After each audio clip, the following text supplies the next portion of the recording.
Olá, meus irmãos, com alegria que estamos aqui mais um domingo para estudar a Palavra de Deus na nossa querida Escola Bíblica Dominical da Primeira Igreja Batista em Goiânia. Eu sou o Rodrigo e hoje estarei aqui com vocês trazendo a lição para que possamos juntos, aprender mais da Palavra de Deus no tema que nos foi proposto para esta data. Na continuação do estudo do livro de Lucas, hoje trataremos dos capítulos 17 e 18 com ensinamentos dados pelo próprio Jesus Cristo, que são ensinamentos valiosíssimos, e como é gratificante estudar os evangelhos, principalmente essas partes em que nós vemos as próprias falas do Senhor Jesus Cristo, que tanto falam ao nosso coração e às nossas mentes. Antes de tudo, vamos orar para pedir orientação de Deus, que a palavra dele fale realmente aos nossos corações, ao nosso espírito, e que possamos aprender mais de Deus. Senhor, obrigado por mais este momento que o Senhor nos concede e nos dá o privilégio de, como igreja, podermos estudar da Tua Palavra para o nosso crescimento, o enriquecimento espiritual. Que o Senhor nos capacite e nos guarde neste dia. E é isso que eu te peço, com o perdão dos nossos pecados, em nome de Jesus. Amém. Pois bem, o tema proposto da lição de hoje, Lucas 17 de hoje, é ser ou ter. Eis a questão. Dentro desse tema proposto, nós iremos estudar aqui nos dois capítulos, 17 e 18, algumas das passagens de Jesus Cristo com suas parábolas e fatos que com ele aconteceram, com enfoque, sobretudo, na humildade, no amor, no perdão, no exercício da fé, no entendimento das dificuldades como permissões de Deus para também o nosso crescimento e o exercício da fé e da gratidão. Ao alerta de Jesus Cristo quanto ao nosso comportamento cotidiano, sobretudo para que vejamos os sinais e não nos percamos na rotina do dia a dia, porque a volta de Jesus Cristo virá em momento em que ninguém espera, de forma surpreendente, por isso devemos estar sempre preparados, com exemplos que o próprio Cristo dá, e também ensinamentos sobre o reino de Deus, e tanta coisa maravilhosa que iremos estudar nesta aula, também sobre como tratar a questão financeira, das riquezas e do dinheiro. Iniciando a nossa lição no capítulo 17, como eu disse, por ser capítulos com as próprias palavras de Jesus Cristo, nós perdemos muito se nós não lermos a palavra de Deus. Tá? Então eu vou pedir que hoje nós tenhamos as Bíblias abertas, cada um com a sua Bíblia, e nós vamos ler realmente os capítulos 17 e 18 e comentar em cima deles diante da profundidade da palavra do próprio Senhor Jesus Cristo. Começando aqui no verso 3 do capítulo 17, com o título Perdão e a Fé. Tenham cuidado, se o seu irmão pecar, repreenda-o. Se ele se arrepender, perdoe-lhe. Se pecar contra você 7 vezes num dia e 7 vezes vier para lhe dizer, estou arrependido, perdoe-lhe. Primeiro ensinamento, então, de Cristo, aqui no capítulo 17, é sobre arrependimento e perdão. Não sei se os irmãos, que se chamou a atenção dos irmãos, assim como me chamou, o fato de que aqui o perdão não tem limite, mas o próprio Cristo coloca que o perdão aqui está condicionado ao arrependimento. Veja, se ele se arrepender, ou disser, estou arrependido, então perdoa-lhe. Aí nós devemos meditar. Quer dizer então que o crente só vai perdoar o seu próximo se este próximo que o ofendeu verdadeiramente se arrepender e vier pedir perdão? Questão interessante, né? Vamos fazer uma regressão aqui na palavra de Deus. Nós vamos lá no livro de Jó, no capítulo 42. E eu acho muito interessante o livro de Jó, porque depois de todos os acontecimentos, quando então há, entre aspas, aquela reconciliação de Jó com Deus, quando na verdade Jó reconhece a magnitude e soberania de Deus e vê que nada do que lhe aconteceu seria motivo para murmuração. Mas, ao contrário, os amigos de Jó são repreendidos, tanto por Jó quanto pelo próprio Deus.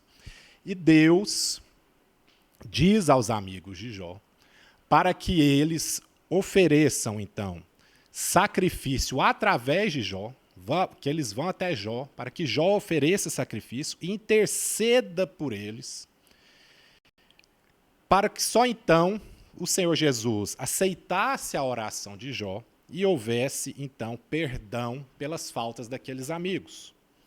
E interessante aqui no capítulo 42, no verso 10, diz assim: o Senhor restaurou a sorte de Jó quando este orou pelos seus amigos.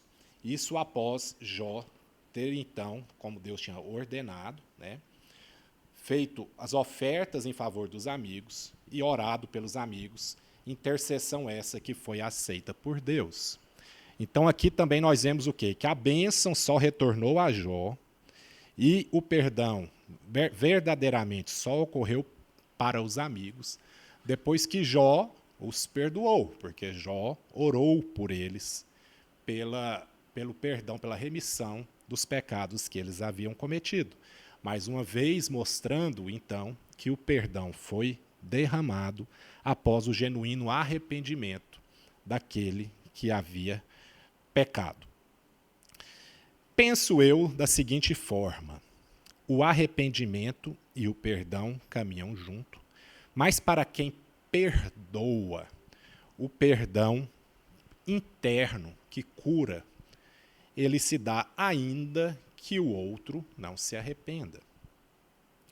Porque mesmo que aquele que nos agrida não nos peça perdão, não se diga arrependido em relação a nós como cristãos, a nós nos cabe sim derramar o perdão, porque o próprio Cristo morreu por nós enquanto ainda éramos pecadores. Nós, tivemos a graça suficiente do sacrifício vicário de Jesus Cristo quando ainda éramos pecadores, Somente com o nosso arrependimento que nós alcançamos a salvação através da via que o próprio Jesus Cristo abriu para nós. Mas antes que nós nos arrependêssemos, Cristo nos amou e por nós já havia morrido.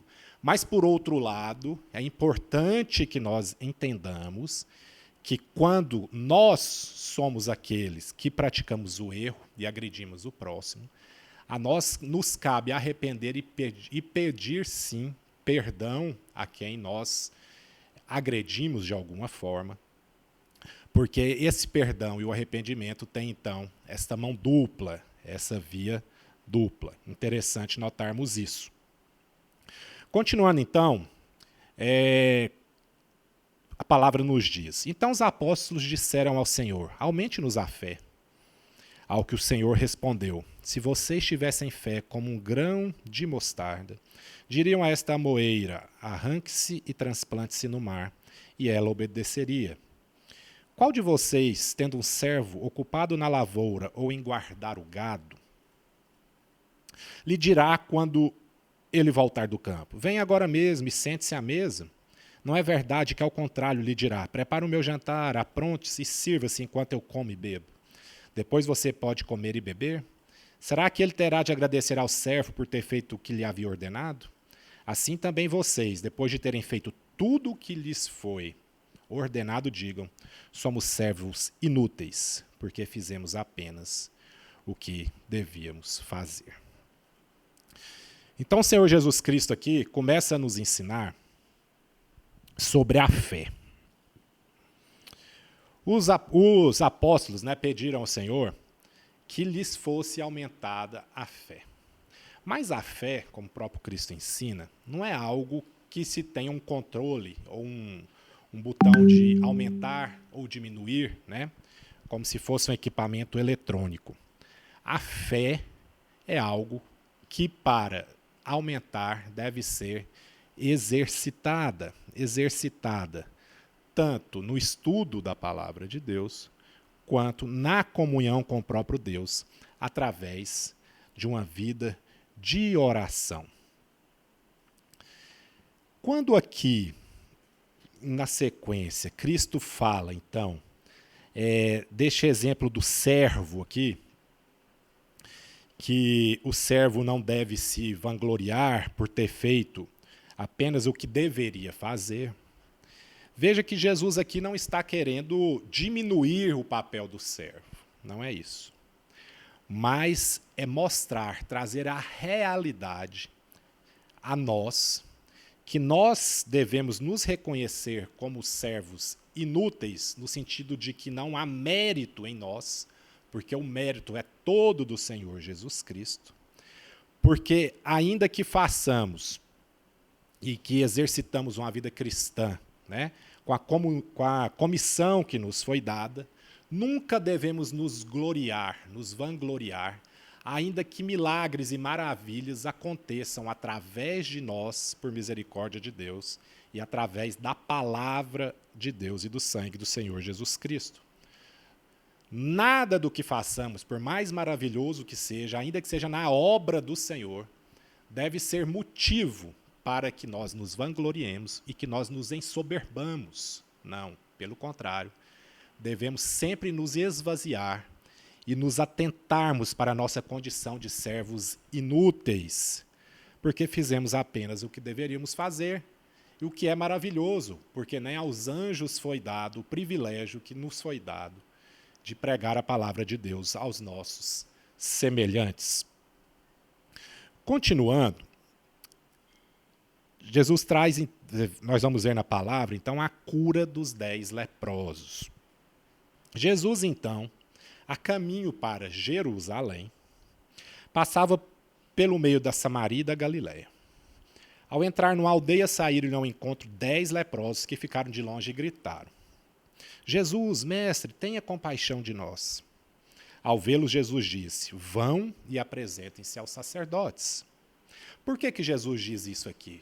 Vão e apresentem-se aos sacerdotes. Como nós estudamos no trimestre passado, do Pentateuco, as leis foram dadas ao povo, né, quando eles saíram do Egito. E se nós voltarmos lá no livro de Levíticos, nós vamos ver lá no capítulo 14 de Levítico, faço aqui questão de ler, o que a palavra disse, né, a respeito da cura dos leprosos. 14:1. O Senhor disse a Moisés, ou seja, ordenança dada pelo próprio Deus: esta será a lei a respeito do leproso no dia da sua purificação. O leproso será levado ao sacerdote. Este sairá fora do arraial e o examinará. Se a praga da lepra estiver curada, o sacerdote mandará trazer para aquele que se houver de purificar 2 aves vivas e puras, e assim continua com a série de regras para essa purificação. Ou seja, havia, então, a forma legal da lei dada por Deus para que esses leprosos fossem, então, curados. Cristo mesmo disse que não veio para combater a lei, mas veio para cumprir a lei, porque ele é o ápice da lei dada por Deus. Só que o ser humano, ali naquele momento histórico, no ápice dos tempos, não entendeu que Jesus Cristo era o cumprimento da lei e que a partir da lei, a lei era o próprio Cristo, né? O amor e o sangue e a misericórdia do Senhor Jesus Cristo. Mas Jesus, sabendo ali das circunstâncias, né, dá num primeiro momento, então, a solução legal, né? A solução legal para aqueles leprosos. E aconteceu que indo eles, foram purificados. Então, encontrando com os sacerdotes, ocorreu, então, a cura. Um dos 10, vendo que estava curado, levantou, dando glória a Deus em alta voz, e prostrou-se com o rosto em terra aos pés de Jesus, agradecendo-lhe. E este era samaritano. Então Jesus perguntou: não eram 10 os que foram curados? Onde estão os 9? Não se achou quem voltasse para dar glória a Deus, a não ser este estrangeiro? Levanta-se e vá. A sua fé salvou você. Olha que interessante. Dá a entender o texto que dos 10, 9 eram então judeus e um era estrangeiro, era um samaritano. Com todo o contexto e simbologia do samaritano, né? Que era um povo a qual o judeu não se dava, né? E tinha até uma forma de preconceito, como a gente vê lá na parábola também do bom samaritano.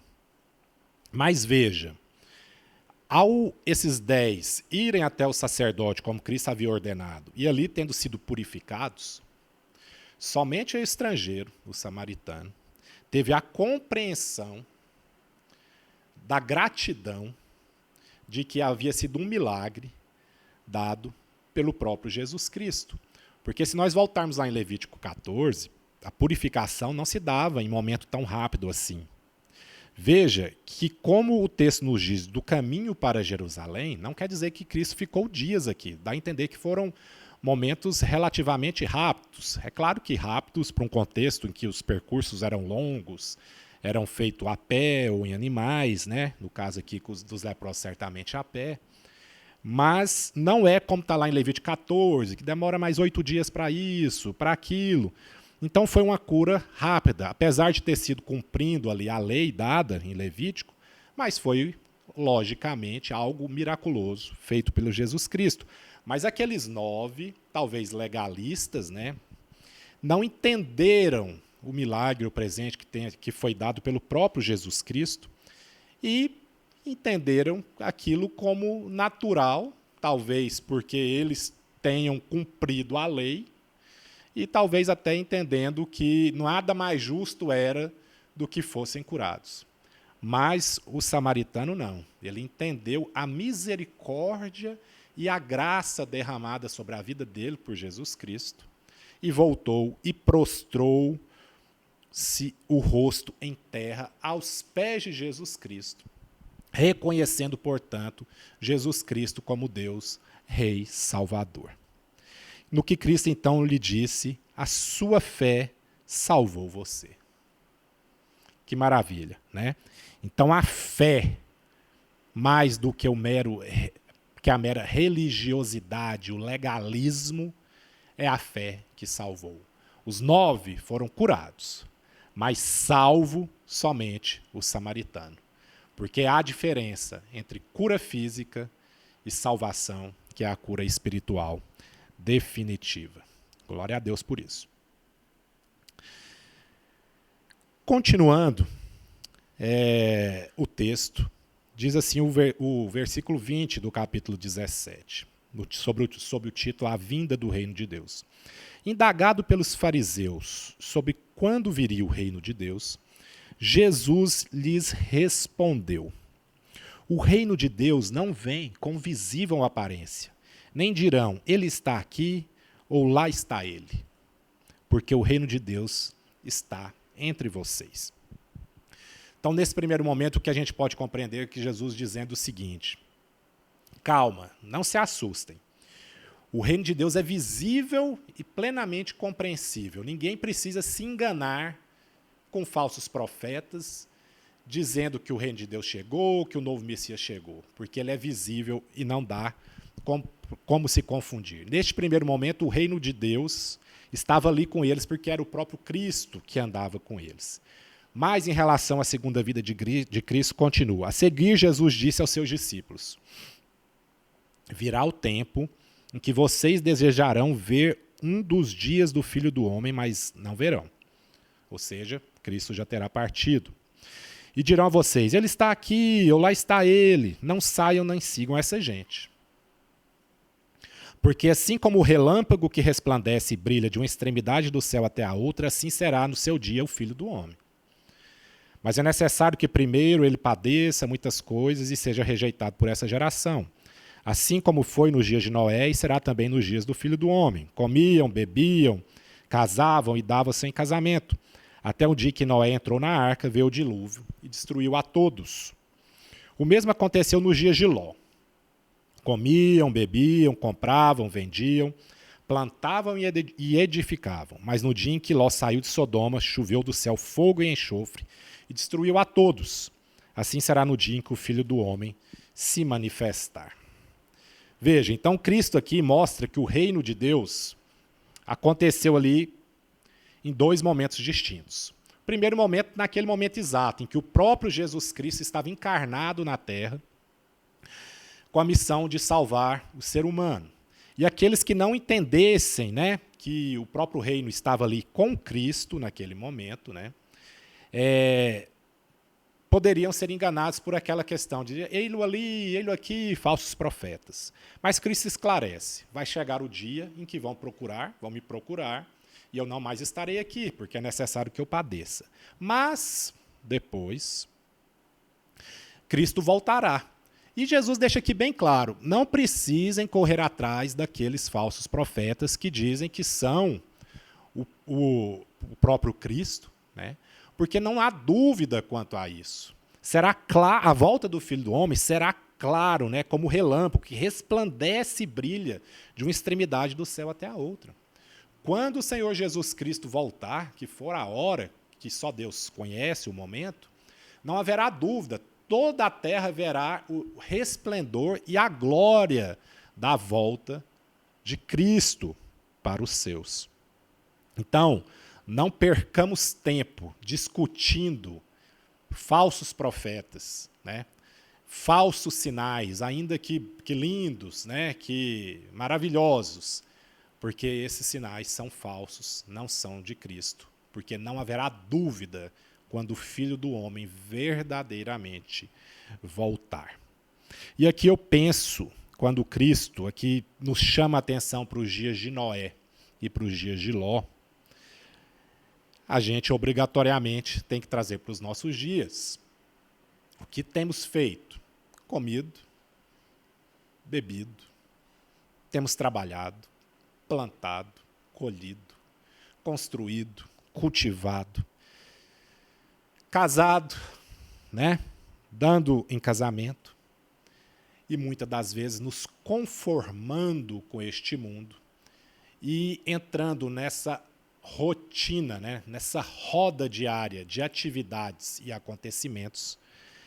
E por causa dessa atribulada rotina de tantas atividades profissionais, familiares, sociais, nós temos nos esquecido do essencial, que é a nossa vida aguardando a volta gloriosa do Senhor Jesus Cristo.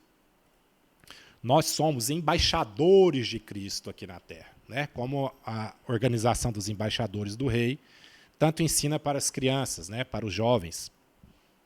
De sorte que somos embaixadores por Cristo, como se Cristo por nós vos exortasse. Rogamo-vos, pois, por Deus, por Cristo, que vos reconcilieis com Deus. Embaixadores. Deus nos colocou aqui na terra para representá-lo, para que possamos brilhar a luz do próprio Deus e de Jesus Cristo. E como embaixadores, o nosso trabalho deve ser anunciar e trabalhar no reino de Deus.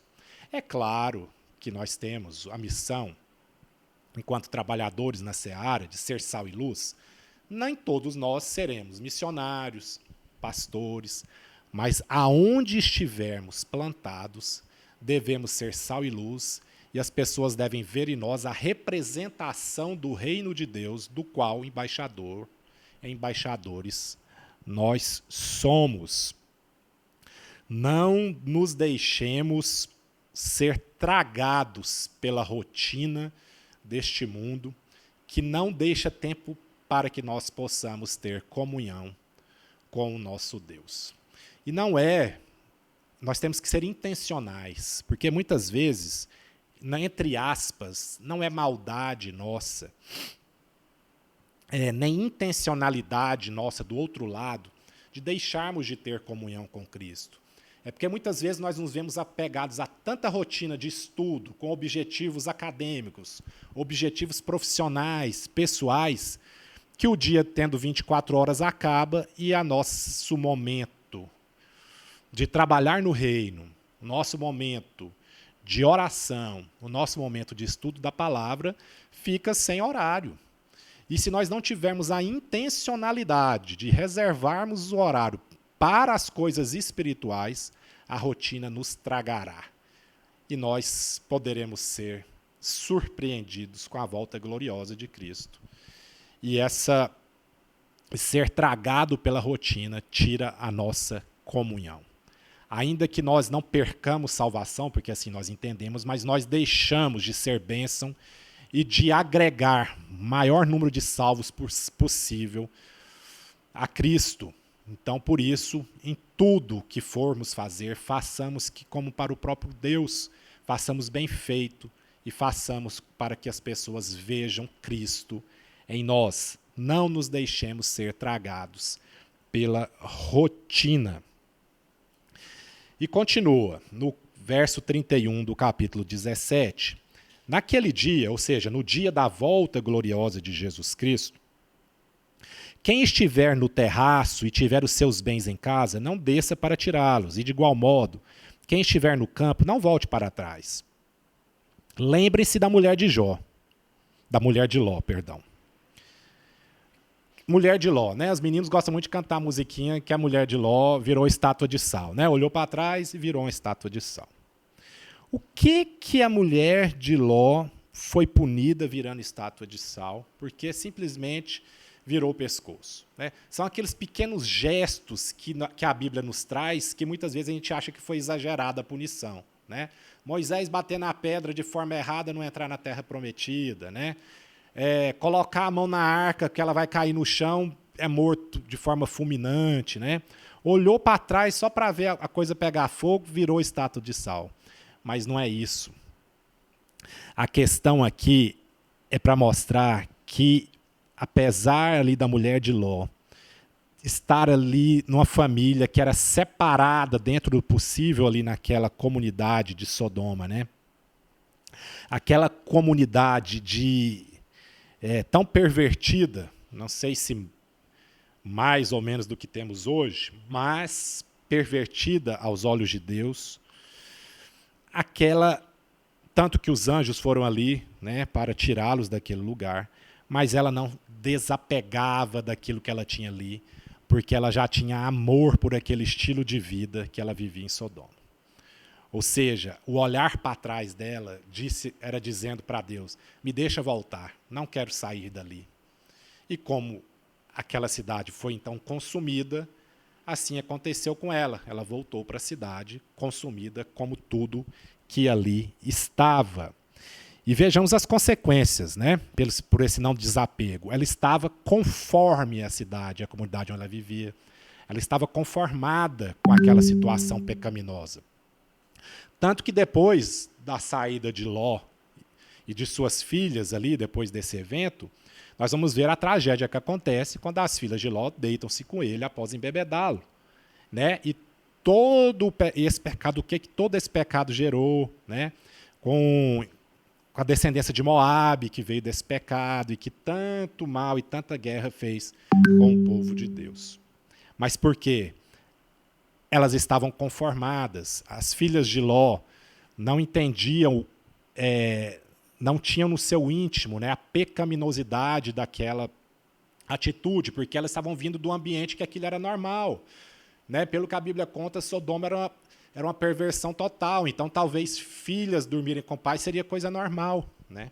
E é esse contexto que muitas vezes nós temos que ficar atentos, porque vai ficando tudo muito normal na sociedade, e se o cristão não tomar cuidado, ele estará logo pensando, ainda que não praticando, mas pelo menos pensando em certas atitudes muito pecaminosas, como se normal fossem. A gente vê nos nossos dias coisas que há 10 anos atrás nós pensássemos de estilo de vida, que a gente acharia que seria piada, hoje é coisa séria e que dá até punição legal. né? Mas é porque a sociedade vai se pervertendo de tal forma, mas ainda que se perverta ao extremo, nós, como os filhos de Deus, devemos ser sal e luz. Não devemos nos conformar com este mundo, não devemos virar para trás quando o Senhor nos tirar de determinadas situações, de determinados lugares. Nunca devemos estar pesarosos de sair de onde nunca deveríamos ter estado. Continua, quem tentar preservar a sua vida a perderá, e quem a perder, esse a salvará. Digo a vocês que naquela noite 2 pessoas estarão numa cama, uma será levada e a outra será deixada. 2 mulheres estarão juntas moendo trigo, uma será tomada e a outra será deixada. 2 estarão no campo, um será tomado e o outro será deixado. Ou seja, vida comum, pessoas dormindo, pessoas trabalhando. E aqueles salvos serão levados para a glória. Os que não são salvos ficarão. Então perguntaram a Jesus, onde será isso, Senhor? Ele respondeu, onde estiver o corpo, aí se ajuntarão também os abutres. O que Cristo quer dizer com isso? Ele pode querer dizer aqui 2 coisas, mas sempre com o objetivo. Vai ser claro como o sol. Assim como onde tem um corpo está cheio de urubus, né, de abutres voando, ou seja, não tem como esconder aquilo ali, assim também será a vinda do Filho do Homem. Não adianta, vocês saberão quando isso acontecer. Não haverá segredo, ninguém vai falar assim, você viu que Jesus voltou? Não fiquei sabendo. Não, Jesus voltou e isso vai ser claro para todo mundo. Por isso que devemos estar, então, preparados, porque não vai haver tempo. Virá de uma vez só e nós todos saberemos quando isso acontecer. E talvez esse exemplo, além dessa questão de que todos verão, também pode ser um exemplo de que a podridão dos corpos daqueles que não foram para a glória e então perecerão para a morte eterna, né? Uma analogia quanto a isso. Mas então é certo, devemos estar preparados, porque a volta de Cristo se dará de maneira magnífica, em que não haverá dúvida para ninguém, né? Então não devemos nos preocupar, né, de ficar escutando falsos profetas e falsos mestres, porque será muito claro, ninguém terá dúvida quanto Cristo realmente tiver voltado, e devemos então estar todos preparados e não conformados com este mundo em que estamos inseridos. Jesus, então, continuando seus ensinos, como Jesus fazia, principalmente através de parábolas, né, para facilitar a compreensão das pessoas ali, vai agora para a nossa conhecida parábola do juiz iníquo, que talvez o melhor nome para essa parábola não fosse juiz iníquo, mas talvez, quem sabe, uma viúva persistente. E diz assim o capítulo 18, versículo 1. Jesus lhes contou uma parábola para mostrar que deviam orar sempre e nunca desanimar. Persistência, né? Em certa cidade havia um juiz que não temia a Deus, nem respeitava ninguém. Ou seja, era um juiz acima de qualquer lei, acima de qualquer temor espiritual, e fazia o que queria. Havia também naquela mesma cidade uma viúva que sempre o procurava, dizendo, julgue a minha causa contra o meu adversário. Por algum tempo ele não a quis atender, mas depois pensou assim, é bem verdade que eu não temo a Deus nem respeito ninguém. Pense, um homem superpoderoso, que a palavra dele era a última, e que tinha a convicção de que não temia nem ao próprio Deus. Veja o grau desse juiz, o tanto que ele era perdido, né, do ponto de vista espiritual, e tanto que ele era soberbo, né, com esse poder, entre aspas, momentâneo que ele gozava. Porém, como esta viúva fica me incomodando, vou julgar a sua causa, para não acontecer que, por fim, venha molestar-me. Ou seja, eu vou ficar livre dela, né? Como quem diz, que ela não venha me perturbar mais, né? Então, vou julgar essa causa e ficar livre dela, apesar de que eu faço isso porque eu quero. Não é porque ela pediu, porque eu não temo ninguém, nem mesmo ao próprio Deus vou temer. Então, uma viúva, né? Ainda mais uma viúva nesse tempo, que a gente sabe a situação das mulheres, quanto mais aquelas viúvas, né? Então o Senhor disse, ouçam bem o que diz este juiz iníquo. Será que Deus não fará justiça aos seus escolhidos, que a ele clamam dia e noite, embora pareça demorado em defendê-los? Digo a vocês que depressa lhes fará justiça. Contudo, quando o Filho do Homem vier, será que ainda encontrará fé sobre a terra? Quando eu digo que o melhor nome para essa parábola não seria juiz iníquo, mas talvez uma viúva persistente, porque aqui o que nós vemos, e o próprio Cristo, né, e aqui o verso 1 diz, né, contou uma parábola para mostrar que deviam orar sempre e nunca desanimar. Aqui é a persistência. Duas lições aqui, a persistência e depois a confiança no Deus bondoso que nós temos. Então, primeiro, ainda que seja uma causa impossível, né, que no caso dessa viúva era impossível, ela precisava gozar da confiança e da benevolência de um juiz iníquo que não temia ninguém, nem mesmo ao próprio Deus. Mas ela perseverou. Ela perseverou. Ela perseverou até que foi atendida. E Cristo aqui faz um paralelo, então, com nós crentes na nossa oração. Ainda que aquilo que nós estejamos orando esteja aos nossos olhos, né, a nossa percepção deste tempo cronológico, né, ainda que não esteja atrasado no tempo kairós de Deus, mas no nosso cronos aqui esteja demorando, nós não devemos esmorecer, devemos perseverar, porque nós temos certeza de que nós temos um Deus que nos ama, que tudo pode e que no tempo certo nos atenderá.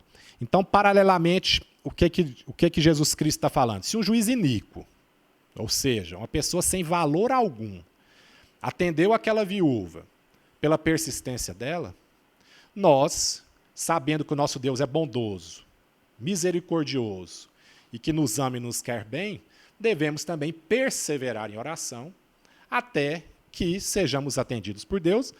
Muitas das vezes, ainda que não vejamos a nossa oração sendo atendida, como tantos exemplos, né, de pessoas que oraram por algo e não viram isso acontecer em vida, mas isso se perpetuou, talvez a conversão de um filho, ou algo nesse sentido, ou a queda de um império, ou de uma pessoa que fazia o mal em determinado local, mas foi respondida às orações desses justos, né?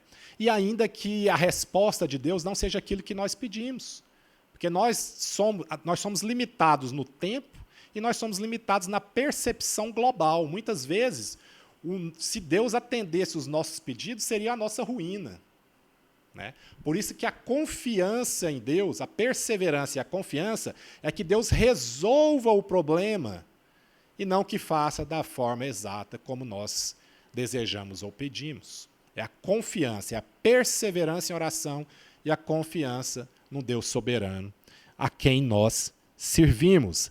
Ainda que pareça demorado em Deus nos defender, tenhamos confiança de que Ele é juiz justo e a justiça de Deus não falha. E nem tarda.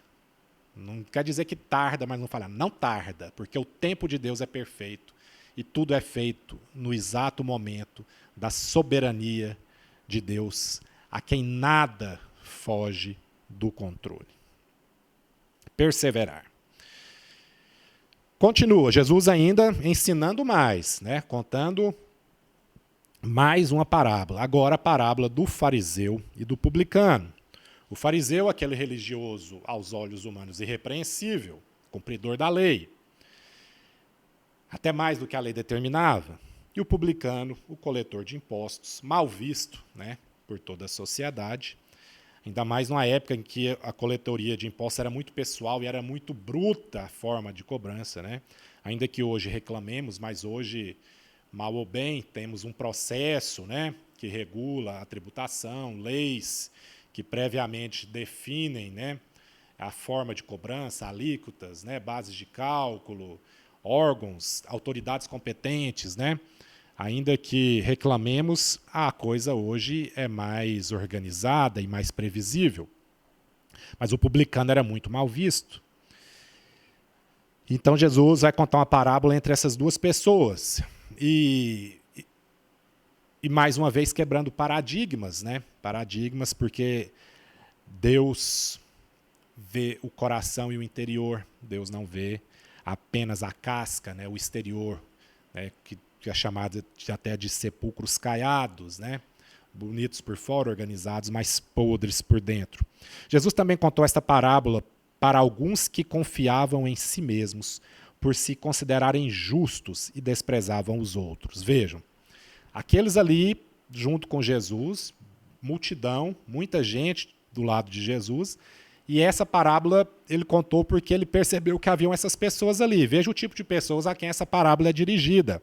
É uma parábola dirigida a um determinado grupo de pessoas. Quem são essas pessoas? Aqueles que confiavam em si mesmo, por se considerar justo, e desprezavam os outros, porque quem se considera justo, basicamente considera o próximo injusto, porque ele se acha melhor do que os outros. E Jesus diz: 2 homens foram ao templo para orar. Um era fariseu, o outro publicano. O fariseu ficou em pé e orava de si para si mesmo, desta forma: ó Deus, graças te dou, porque não sou como os demais homens, roubadores, injustos, adúlteros, né? Aqui o fariseu é aquele seguinte, que ninguém presta, né? Só ele que é bom. Nem ainda como este publicano, que estava lá junto dele no templo. Aí o fariseu dizendo: eu jejuo 2 vezes por semana, como eu disse, fazendo mais do que a lei determinava, né? Que a obrigatoriedade era de um jejum anual. Dou o dízimo de tudo o que ganho. O publicano, estando em pé longe, nem mesmo ousava levantar os olhos para o céu. Ou seja, postura totalmente diferente. Enquanto um se vangloriava, batendo no peito e gritando, o outro estava em contrição, reconhecendo, né, a sua pequenez diante da soberania de Deus, que nem olhar para o céu ele estava tendo condição. E batia no peito dizendo: ó Deus, tem pena de mim que sou pecador. Reconhecimento da soberania de Deus e reconhecimento do estado do pecado do ser humano. Digo a vocês que este, ou seja, o publicano, desceu justificado para a sua casa, e não aquele, ou seja, o fariseu. Porque todo o que se exalta será humilhado, mas o que se humilha será exaltado. Quem nos exalta é Deus. E a nossa exaltação é pela graça e misericórdia do Senhor Jesus Cristo. E a nossa exaltação nada mais é do que reconhecermos a nossa pequenez, a nossa condição de servo, de que nada somos merecedores e nada somos perante o Criador de todas as coisas. Nós seremos exaltados porque nós somos salvos. Não há exaltação maior do que essa, do que receber a graça de Deus em sermos salvos pelo sangue de Jesus Cristo. Não há exaltação maior do que essa.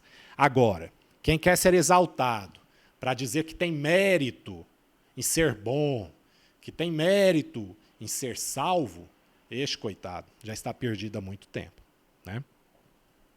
A salvação é pela graça, nunca nos esqueçamos disso. Um determinado evento que eu participei chamava Summit. E aí tinha lá uns atos globais, né, de personalidades globais, dizendo sobre políticas, sobre atividades, sobre organizações que fazem o bem, né, para a sociedade, sem dúvida alguma, e como ajuda a pessoas carentes, a menores, abandonados, a refugiados de guerra e coisas desse tipo que devem ser exercitadas porque Cristo mandou que amássemos ao próximo, né, como a nós mesmos. Mas, num certo momento, lá uma certa pessoa conhecida mundialmente falando dessas coisas, e a gente via que aquilo não era feito com a motivação cristã, vamos assim dizer, mas a motivação de fazer o bem, talvez para se vangloriar, ou talvez para buscar algum tipo de salvação que ela entendia que só poder ser alcançada através de méritos próprios, né, de ser aí uma pessoa boa e generosa. E nós comentamos assim, interessante como fazer o bem pode ter a motivação errada, né? Talvez você pode fazer o bem, Deus deixar aquele bem ser feito porque abençoa outras pessoas, mas a sua motivação não está agradando a Deus. Porque o que nos compele a fazer o bem ao próximo não é o nosso engrandecimento, nem o nosso mérito em sermos bons e podermos alcançar algum determinado tipo de prêmio ou de salvação espiritual por sermos bons e por fazermos coisa boa. Mas o que deve nos compelir a fazer o bem é nós reconhecermos humildemente a nossa pequenez e retribuirmos ao próximo tudo aquilo que Deus nos deu, principalmente a salvação em Cristo Jesus, sendo nós ainda pecadores. Ou seja, o amor de Deus por nós, pecadores, condenados, é tão grande que nos constrange a fazer o bem ao próximo. Veja, fazer o bem tem que ter a motivação correta. É claro que fazer o bem é sempre bom, no sentido que você sempre vai estar abençoando alguém. Mas se você, mesmo fazendo o bem, tiver a motivação errada, você espiritualmente estará, na verdade, morrendo. Né? Mesmo a pessoa a quem você estiver fazendo bem estiver satisfeita, mas você não estará sendo, em nenhum momento, abençoado por isso. Importante, então, a motivação. E a motivação é sempre o reconhecimento da nossa pequenez, nosso estado de servo diante da grandiosidade do nosso Deus. Jesus continua aqui no verso 15 do capítulo 18. Traziam também as crianças a Jesus para que ele as abençoasse. Mas os discípulos, ao verem isso, os repreendiam. Jesus, porém, chamando as crianças para junto, diz: Deixem que os pequeninos venham a mim, e não os impeçam, porque dos tais é o reino de Deus. Em verdade lhes digo, quem não receber o reino de Deus, como uma criança, de maneira nenhuma entrará nele. O que Cristo quer dizer aqui? Eu entendo aqui que é o seguinte, é a dependência. O que é uma criança? Criança, vai começar aquela que dorme. Né? A gente vai ficando adulto, a gente vai vendo que quem dorme, igual uma criança que dorme em qualquer lugar, na cadeira de um restaurante, dorme no carro e acorda na cama sem saber até quem que levou ela para a cama, que foi o pai ou a mãe que a carregou, ela tem tanta confiança, né, naqueles que cuidam dela, que ela se entrega verdadeiramente. Né? Ela se entrega com tudo. Ela não teme o exterior. Ela não teme quem possa fazer mal a ela, porque ela se entrega de tal forma a quem a protege, né, os pais, que ela se sente plenamente segura. E é isso que Jesus aqui está dizendo que nós devemos ser. Nós devemos ser como crianças. Nós devemos nos entregar plenamente ao nosso Deus. Confiar que tudo está no controle dele. E é assim que nós devemos nos chegar a Deus. Né? Então, quem não recebe o reino dessa forma, plenamente confiante, né, plenamente dependente da soberania de Deus, nunca vai entender verdadeiramente o que é o reino de Deus e usufruir da maravilha que é essa dependência. E em contraposição, Jesus continua aqui em relação ao jovem rico. Né? Continuando, certo homem de destaque perguntou a Jesus, bom mestre, que farei para herdar a vida eterna? Não havia Cristo ainda ressurreto, né? Então não tinha como responder, creia em mim, né? Na ressurreição. Mas Jesus respondeu, porque você me chama de bom, ninguém é bom a não ser um que é Deus. Né? Você conhece os mandamentos, não cometa adultério, não mate, não furte, não dê falso testemunho, honre seu pai e sua mãe. Ou seja, você conhece a lei. Né? Então até aquele momento, para ser salvo, era o cumprimento da lei, a dependência de Deus. A remissão de pecados pelos holocaustos. Né? Então o homem diz, tudo isso é observado desde a minha juventude. Mas aí Jesus vem quebrando paradigma. Não adianta ser legalista. Jesus disse, uma coisa ainda falta a você, venda tudo o que tem, dê o dinheiro aos pobres e você terá um tesouro nos céus. Depois venha e siga-me, porque eu sou o caminho. Né? Jesus não disse isso, eu que estou dizendo, porque eu sou o caminho. Mas é isso que ele quis dizer. Me siga, eu sou o caminho para a vida eterna. Até aqui era a lei, fria, mas agora sou eu sou Jesus Cristo, siga-me. Ou seja, e faça mais do que a lei determina. A lei não está mandando você vender tudo, mas por amor a mim, se desfaça do apego deste mundo. Jesus não está dizendo que o dinheiro por si só é pecado, mas esse apego que impede o ser humano de se entregar a Jesus e se entregar de maneira como uma criança, na plena dependência, é isso que impede o ser humano de seguir a Cristo. É esse apego, né? Siga-me. E o que aconteceu com o jovem rico? Ele ouviu as palavras, ficou muito triste porque era riquíssimo. Ou seja, para ele era muito pesado, né, ter que abrir mão do que ele tinha materialmente para seguir a Jesus Cristo, porque Cristo conhecia o coração daquele jovem, né? Aquele jovem tinha apego às coisas materiais, a segurança e a dependência dele, ainda que legalista e cumpridor da lei, não era em Deus. Era no seu patrimônio, no seu poder que vinha desse dinheiro. Ou seja, a dependência estava em algo passageiro, em algo que não traz segurança, porque a segurança somente em Cristo Jesus. E aí, então, Jesus completa o perigo das riquezas. Jesus, vendo o triste, disse: como é difícil para os que têm riquezas entrar no reino de Deus, porque é mais fácil um camelo passar pelo fundo de uma agulha do que um rico entrar no reino de Deus. Os que ouviram isso perguntaram: sendo assim, quem pode ser salvo? E Jesus respondeu: o que é impossível para o ser humano é possível para Deus. Veja, não devemos interpretar a Bíblia lendo um versículo divorciado do contexto que ele está inserido. Veja que Deus está tratando ali do jovem rico e, portanto, está dizendo, está vendo como o apego às riquezas torna a salvação dessa pessoa que é apegada ao dinheiro difícil, quase impossível? Mas o próprio Jesus dá a solução. Mas o que é impossível para o ser humano é possível para Deus. Ou seja, para Deus, o rico também é passível de ser salvo. Por quê? Para o ser humano seria impossível, mas o rico, que entende que o que ele tem não é suficiente nem necessário, é apenas circunstancial, e a dependência dele está em Cristo, ou seja, ainda que ele tenha, mas ele não se apega ao ter, mas ele se apega ao ser servo e ser humilde, para esse é a salvação. Porque ainda que para o homem seja impossível, para Deus não é impossível. Ou seja, é possível para Deus o camelo passar no buraco de uma agulha. É isso que devemos entender. Não devemos entender o dinheiro como maldição e a pobreza como beleza. Não é isso que Jesus está dizendo. O que Jesus está querendo ensinar aqui é o modo como o ser humano se relaciona com os bens materiais. Jesus abençoa e derrama as bênçãos materiais, inclusive, sobre quem ele achar que deva acontecer. E ainda que não seja mérito, é claro que aquele que se esforça mais, que estuda mais, né, que é menos preguiçoso, é claro que, em regra, será mais afortunado, vamos assim dizer. Mas ainda que seja muito rico, a riqueza na cabeça do ser humano não deve significar nenhum tipo de segurança nem dependência àquilo. Somente em Deus.